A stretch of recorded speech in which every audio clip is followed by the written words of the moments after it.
The problem, I think, is that whenever you get a resurgence of inflation, by which, is commonly meant rising prices, but actually is a falling purchasing power of the currency, the establishment or the authorities are always behind the curve because they're reluctant to withdraw stimulus from the economy. And the stimulus obviously comes in two forms nowadays. On the one hand, you've got interest rates, which they suppress, and at the same time, increasingly now, they just print raw money into the economy, not necessarily into the economy represented by GDP, but the economy as a whole in the form of quantitative easing, which is taken up by pension funds and insurance companies and basically gets into the economy through their investment activities. So that is something which they don't like to have withdrawn from them. And of course, the whole of the economic establishment has been educated in either monetarist economics or alternatively Keynesian economics. And from time to time, monetary economics is perhaps better regarded as a solution or as a means of understanding the current situation than Keynesian, and vice versa. The experience of the 1970s was that we were all Keynesians, and then when inflation really became a problem, we became monetarists. I mean, we saw Milton Friedman popping up on our television screens telling us what the solution was, and so on and so forth. We have a similar situation developing today.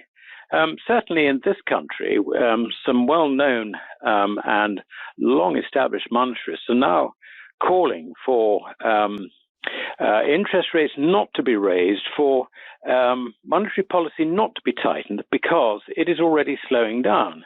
And according to their metrics, they would say that this leads us into a recession, particularly if the monetary authorities continue to tighten the monetary situation. So you've got that on the one hand. On the other hand, you've also got the Keynesians who have now completely divorced money from anything to do with inflation. They look at inflation as purely rising prices. You find that if you read FOMC statements about inflation, it's always about rising prices, and money is never mentioned. The quantity of money is never mentioned, which is an extraordinary thing.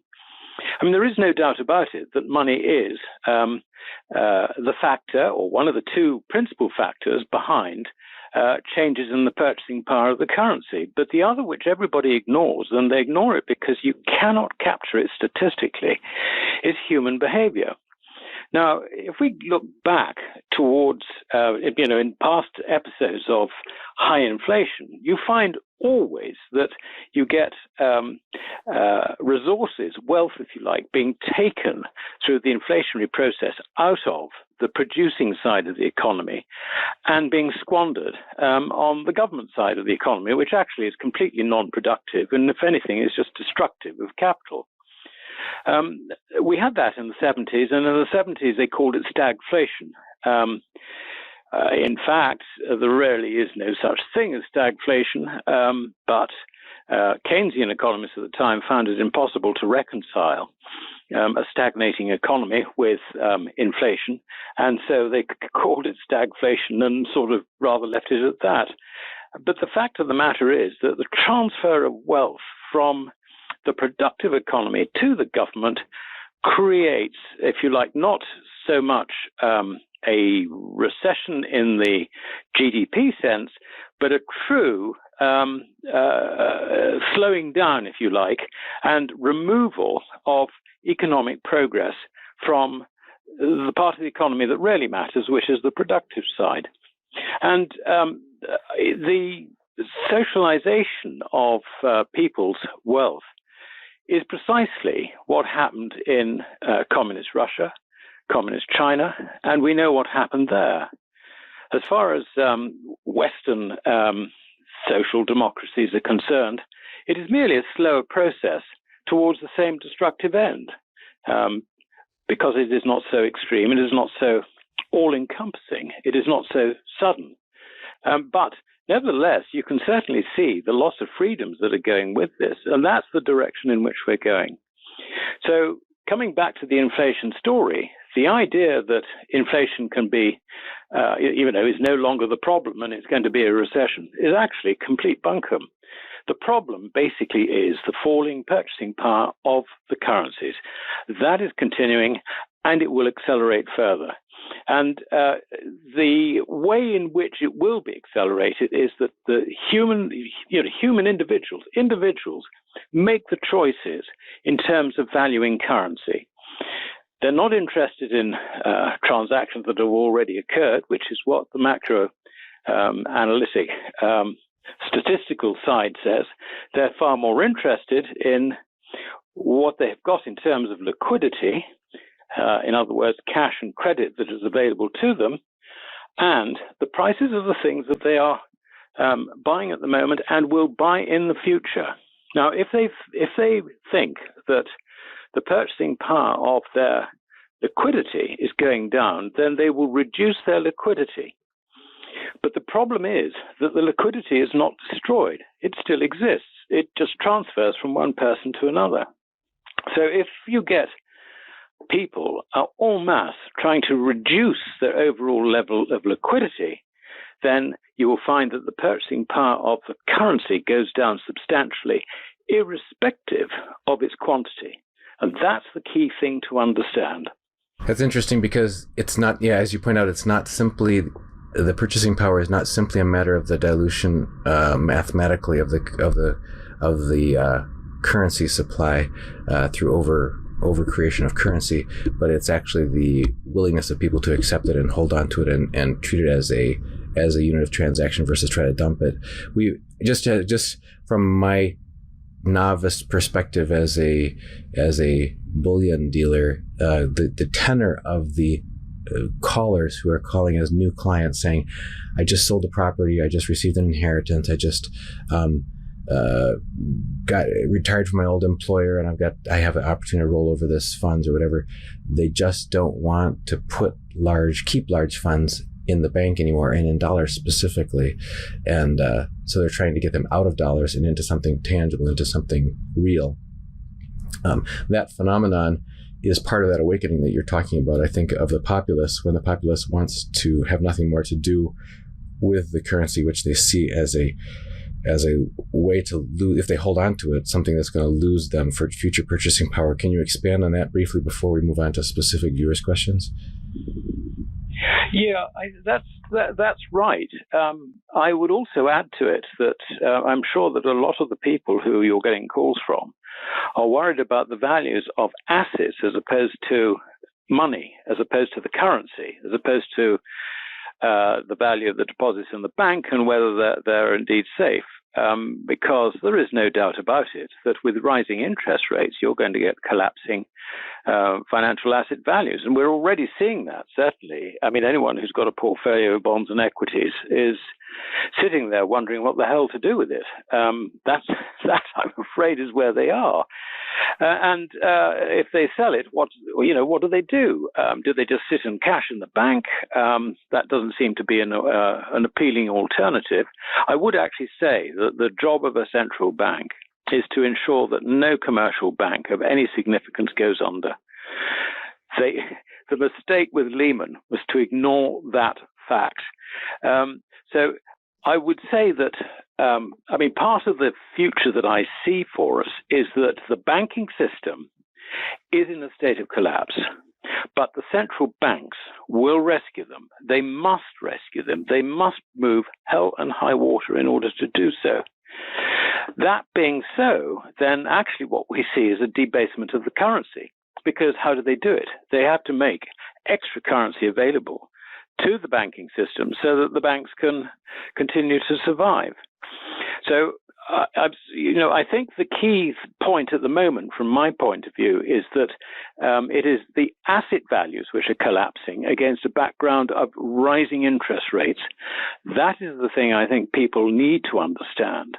And the point about this tussle between, should we continue to tighten or are we heading a recession? A lot of that, I think, is driven by a fear of the effect of higher interest rates on asset prices. And there is no doubt that we are in the early stages. There's no doubt in my mind, we're in the early stages of a massive bear market, the likes of which we actually haven't seen, certainly since 1929 to 1932, and possibly ever. So from that point of view, I can understand people saying, where do I put my money? Now, the way I would look at it quite simply is, at the moment, those people are totally committed to the fiat money system. If we are looking at the collapse of the fiat money system, which in an effort to support the banking system becomes a dead certainty, this is the John Law theory, which I've been talking about on your show for over a year now, then under those circumstances, you really need to hedge yourself out of the fiat currency system. And there is only one thing to do, and that is to go for real money. What is legally money, and this is a point that everybody misses, legally money is only one thing, and that is metallic money in the form of gold and silver. So, it's not a question of trying to run an investment portfolio where you would say, I've got to control my risk so that I won't put more than 10% of my funds, for example, in any one investment. And no, that's not the way to look at it. The way to look at it is you are totally invested in fiat. If fiat collapses, you lose everything. The answer basically is to hedge out of that. Some of the questions that were submitted by viewers are right up the direction of how this plays out in the lives of ordinary people that you're describing. Oliver Bristow says, should we, and he's in the UK, but this would be in general, expect prices to rise in waves with periods of respite or to continually escalate ad infinitum?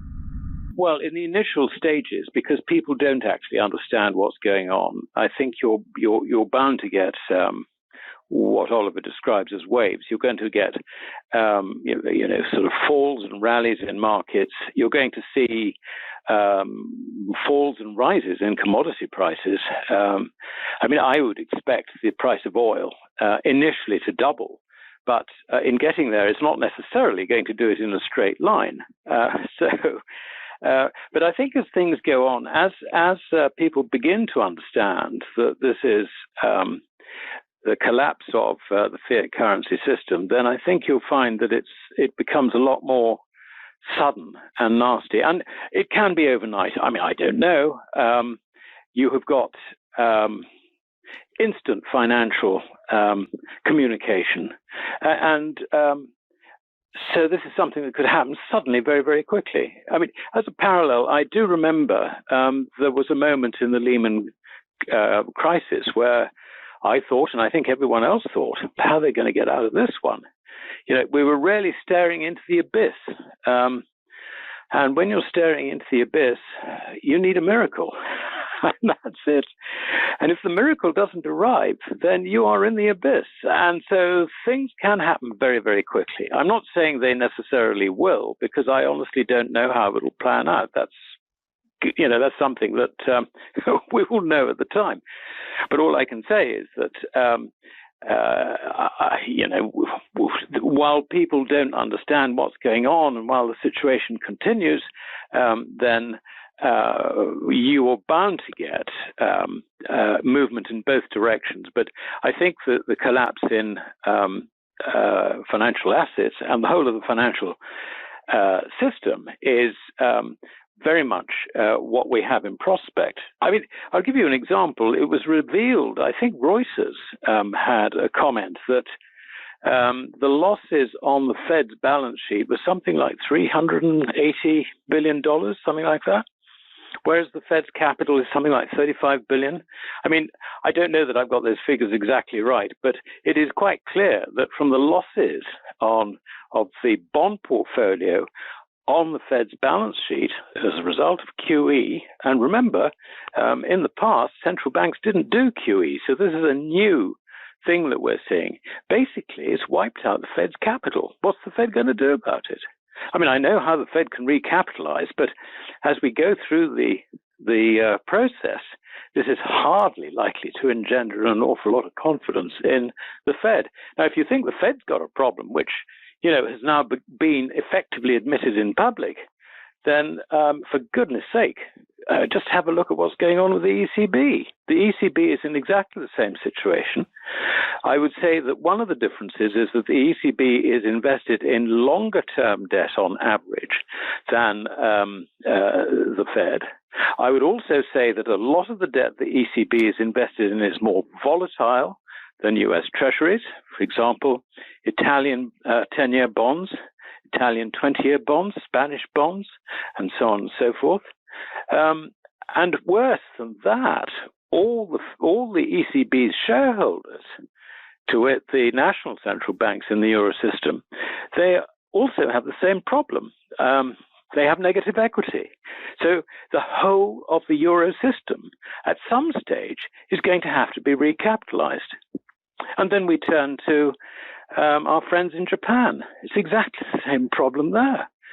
They've been doing QE since the year 2000, and they have accumulated huge amounts of bonds. They've even got equities and ETFs on the Bank of Japan's balance sheet, and it can be recapitalized, but this is a situation where both, if you look at both Japan and the eurozone, the major global systemically important banks, the G-SIBs, are all with asset to equity ratios of over 20 times. They are so highly geared.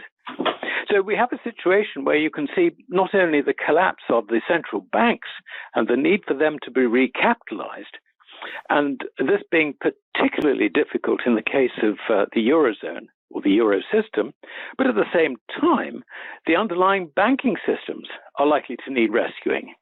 Where do we go with that?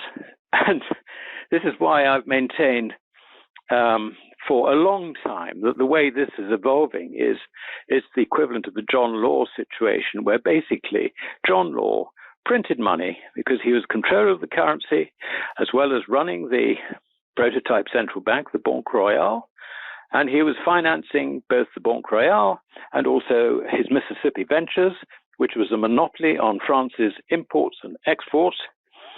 He needed to build ships in order to do this business. He needed to raise funds. He did it by printing money. It all went into a bubble, and the bubble started imploding. He had to accelerate the printing of money. He destroyed the currency. The Mississippi Venture, in its various guises, actually continued for some time after that, and we eventually chucked them out of India, where they were operating, and that, I think, was something like 60 years later. So what actually collapses in this situation is the currency, and that is the lesson that we had from the John Law situation. Now, John Law was only one country, and that was France. Nowadays, every central bank follows exactly the same policies, and they all meet at the Bank of International Settlements and coordinate their policies. So there's no escape from this in the Western world. And it's interesting that both China and Russia have decided to do what I've just recommended, get the hell out of the Western fiat currency system. And they're trying to find a way of backing their currencies, which can't be interfered with by America and her allies. And what they're doing is they're commoditizing their currencies. They're tying their currencies to commodities. And Russia has done this with oil for rubles. And what's happened, the best performing currency in the world this year, after halving, is the ruble. It's currently at just under 60 to the dollar, having been as low as 150 to the dollar. So, the world is separating out on geopolitical lines when it comes to currencies. China has yet to grasp the currency nettle, and at the moment she's got a problem. She's got, self-inflicted problems on COVID lockdowns continuing, and at the same time she's got a property crisis developing, which she's trying to control. So the situation in China is not the best, but China at least is in the situation that she doesn't have to spend an awful lot of money on welfare for her citizens. So she could probably go through a major depression, such as we saw in the 1930s, and come out the other side. Whereas there's no way we can. Nobody in the West has the political mandate to just sort of stand back and let everything fall apart. So, and that's the only way, really, at the end of the day, that the currency can be protected. In other words, the Fed, the Bank of England, the ECB, the Bank of Japan, and all the rest of them just have, the only option they've got, really, is to turn around and say, right, no more money printing. That's it. We're going to stop the expansion of bank credit as well. And if anybody goes under, tough. I think that the likelihood of that happening is, I don't know, it's like a snowball in hell's chance. A lot of the scenarios you just played out involved an awakening sentiment shift on the part of ordinary people who are no longer willing to play along and accept the fiat currency. We have a question from viewer Build Montage who says, it's difficult to put a timeline on things, but with the rate of inflation rising through the expansion of the money supply and people's awareness of the rising cost of living, what would it take to tip the system past the point of no return? I think it's some sort of level of interest rates, basically. And as I say, the authorities are going to be behind the curve on that. They're already behind the curve on that. I mean, for goodness sake, you've got inflation measured by a suppressed CPI running at something like 9%. And what's the interest rate in America? It's sort of 1% or something. I mean, it's so far behind the curve as to be ridiculous. And what they're doing is the governments are turning around and saying, well, our advisors tell us that inflation is going to go higher in the short term, but by 2024, it will be back to 2%. I mean, come on, this is, this is complete rubbish. So what they're trying to do is they're trying to justify keeping interest rates roughly where they are, or not very much higher, in the belief that inflation measured by CPI can be either controlled back to 2%, or alternatively, there will be enough of a recession to take it back to 2%. But they misunderstand the nature of money. I mean, I think it's absolutely crazy that the people who are responsible for monetary policy actually don't understand money. But to answer the question more specifically, we can't know the exact timeline this is going to take. And I think, what I personally do is I just take the view that I see the danger, and I think I'd be a damn fool if I didn't do anything about it. Hung around sort of until I thought the timing might be exactly right before I act. No, I think that's the wrong way to do it, because when it happens, the vast majority of people won't be ready for it. And I think that the point at which this tipping might actually occur is when it begins to be understood that this idea that the rate of price inflation is going to go back to target 2% plus or whatever in 2024, that's not going to happen. And nor is it going to happen in 2025. And when people begin to understand that, then I think the situation is doomed. You mentioned earlier China and Russia, perhaps Russia in particular, being standouts among all the countries of the world in backing their currency with something tangible rather than nothing. And it echoes what's going on the major bullion exchanges in the West, for example, the COMEX. And we have a question here from viewer John, and I wonder if there is more than a coincidental connection between these. John says the spread between the paper metals prices versus the physical continues to widen. What happens if people demand delivery of physical? The contracts are for the right to purchase at a set price, or am I wrong? So, as you said, the ruble to dollar ratio continuing to demonstrate strengthening of the ruble. Is that analogous or more than analogous to the spread between physical metals purchase price versus the paper prices for the contracts that backed by nothing, so to speak? Well, it is sort of analogous. I think the way to look at it is not, the difference between, the physical price and the paper price, because actually we can't really know that. They are pretty much tied together because people arbitrage out of one into the other and vice versa. But I would comment that what we have seen over the last 2 years is an increasing pressure on the bullion banks from people standing for delivery. It's the amount of gold that has actually been delivered through COMEX has been pretty significant, and the same with silver. So that certainly is happening. But more to the point, I think the way to look at the ruble oil situation and tie it in with gold is to look at gold, the gold oil price, the price of oil in gold grams. I mean, if you go back to the 1950s, before the 60s, before the Bretton Woods thing was chucked out, then you're looking at a price which, if we index that at 100 and carry it through today, you find that the gold gram price of oil is down about 20% from that 1957 level. If you look at how the price of oil has behaved in the currencies, all the volatility is in the currencies. It really is as simple as that. And I saw an interesting article today which looked at property prices measured in gold grams. And this is in the sterling market here, the UK market. And since the sort of 1950s, I can't remember the exact date that was chosen, measured in gold grams, property prices here have gone up about 12%, whereas they've gone up thousands of percent measured in sterling. The difference being that gold and things that really matter to us, physical commodities, the roof over your head, and so on and so forth, the price over time doesn't actually change that much measured in gold grams. I mean, it will fluctuate. It could double, it could halve. Not an awful lot more than that in terms of variation. But in currencies, it's a different situation.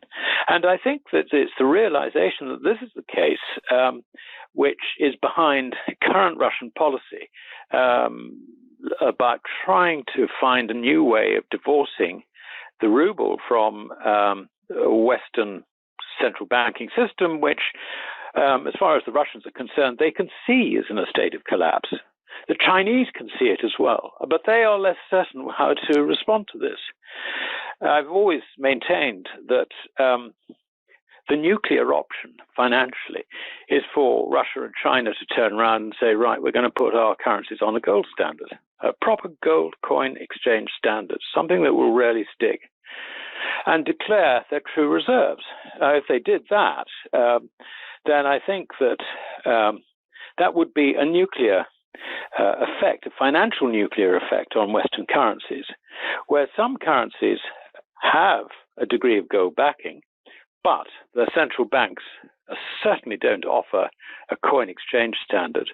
And not only that, but it calls into question the American situation. Do they really have 8,133 tons? Question mark. Where is the proof? And so on. So you can see that gold is probably at this stage just a step too far for the Russians and Chinese in the geopolitical strategy of global currencies and finances. And I think that this is why they're looking at a basket of commodities, which they won't deliver, incidentally, but they would fix on a daily basis against national currencies. That, I think, is the way they see the way forward. They would try and take their currencies out of the market, in essence. And we've got, if you look at the sort of, if you like, the Central and Eastern European area, which involves the various stans and Belarus and so on, that is a plan that is being put into place. At the moment, it's being devised, but they're quite clear which direction they're going. They haven't said what commodities, but it looks like there'll be about 20 commodities, and they will just fix it. They will just fix it against the the currencies of the countries involved, which is likely to extend to the whole of the Shanghai Cooperation Organization, including India, Pakistan, China, and also anyone else who in the BRICS who wants to get involved. And we hear that some of the Middle Eastern countries are looking at getting involved. So you can see that, I mean, this is a fascinating juncture because there are large elements in the establishment, if you like, the global government establishment, who are actually terrified about the current situation and want to hedge themselves out of it. And the Middle Eastern nations are very interesting in this respect. And this is something that I think they've seen developing for a long time. I mean, I was told by a director of a Swiss refinery, one of the largest Swiss refineries, that they've been taking in LBMA bars from customers in the Middle East, refining them into the Chinese 4.9 standard, and then sending them back to the same customers. And I was told this back in 2014. So forward thinkers in the Middle East were already looking at the way in which this tide was going, even then. So, and I think it's a situation which is now accelerated. And in that sense, I think America made a huge mistake trying to, or took a huge risk, perhaps, trying to impose sanctions on Russia, to use the dollar as a means of weaponize it, if you like, to turn around and force SWIFT to suspend all payments in fiat currencies, in dollars, euros, and so on and so forth, thereby rendering the reserves of the Russian central bank completely valueless. I mean, that is something which has actually very much pushed the Russians into the idea that the only thing that really matters in terms of your reserves is gold. And the lesson has also been learned by an awful lot of other central banks too, because they stand there, they look at this and they think, my goodness, we could, if we've got, say, only 10% of our reserves in gold, then that is the only secure part of our reserves. We need to look at our policy on this. So this is all, what's going on, if you like, in the background. And it's going on in a background against which the Western financial system is in a state of collapse. It's just that we don't realize it yet. You've spoken with us several times over the past year plus about that phenomenon of the Western financial system being in a state of collapse. Most recently, you've talked about you would be surprised to see the euro specifically make it through the end of this year. There's a question from a viewer who lives in the Eurozone about the euro, and Paul Sant said, he lives in Malta. There are a few countries in the Eurozone, such as Malta, whose debt to GDP ratio is relatively reasonable. Currently, it's 57%. In the event of a breakup of the euro, what is the likely outcome? Could you see a new Euro 2.0 made up of countries such as Germany and Malta, etc., eventually emerging? Would this be more attractive for commodity supplying countries to be paid with such a currency, such as oil, fertilizers, food staples, including wheat and rice? I think this is an interesting question. I think that Paul's probably sort of, there are almost sort of two questions in there. I think the first is what's going to follow the euro. If the euro collapses, well, emotionally, one can sort of come up with a very strong argument that the Germans should talk to the Czechs and the Austrians and the Dutch about forming a new currency region between them, and also the Finns, as well, because they are the other participants from Scandinavia in the euro. And on that basis, you could find that France, what she does, she'd probably go back to her franc or something. France would be in a huge, great crisis in this, because she's not quite as bad as Greece and Italy in terms of her own finances. But my goodness, she's got a very weak economy. She's got an economy which is almost communistic is the way I'd put it. So this is going to be, that's going to be a real tussle. And I'm not sure that the German government is smart enough to actually understand the problems that it's got itself into on this one and what it must do to get out. We're talking about an environment where governments are more interested in trying to control the expansion of fossil fuel demand. And wokeness and all this sort of stuff. They are so far from this reality. It's hard to see how they can ever get back onto a sensible status management course. So that, I think, is the first problem in answering Paul's question. Obviously, it's going to have to move back to a point where whatever currency replaces the euro is going to have to be stable enough so that it is used and trusted by the populations in what will then be the former Eurozone as a replacement. And someone is going to have to devise that currency. If I was asked to do it, I know exactly what I would do. I would say, right, gold coin exchange standard, bang. No argument. And that would solve the problem overnight. Because remember, at that stage, everyone who's going to go bankrupt will have gone bankrupt. So, we're no longer trying to save the economy.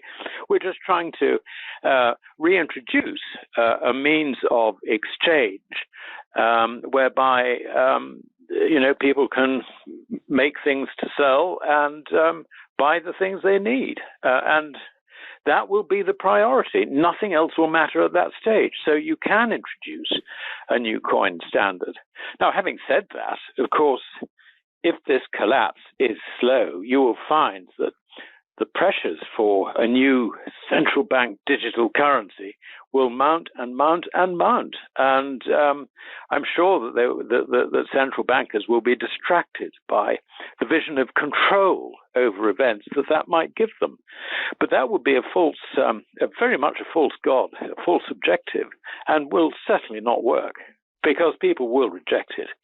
It's just another form of fiat, really. That's really what they're proposing, and that won't work once one form of fiat has collapsed.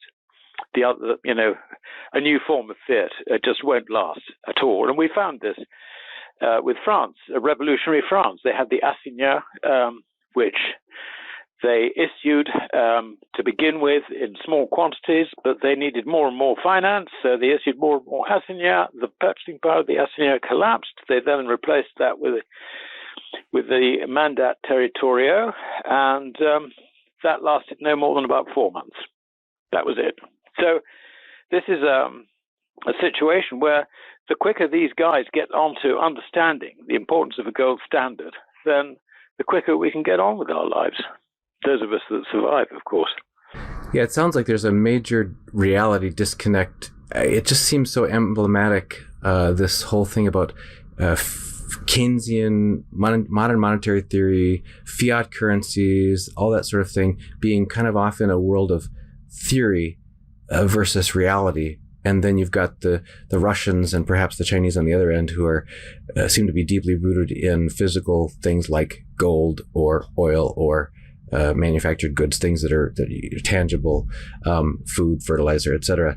And it seems to be this, as you mentioned, this plays out in the political realm with these political edicts and mandates by woke governments all around the world now that seem to be disconnected from the productivity of their workforce, the actual ability of people to create and distribute and have the things that sustain life.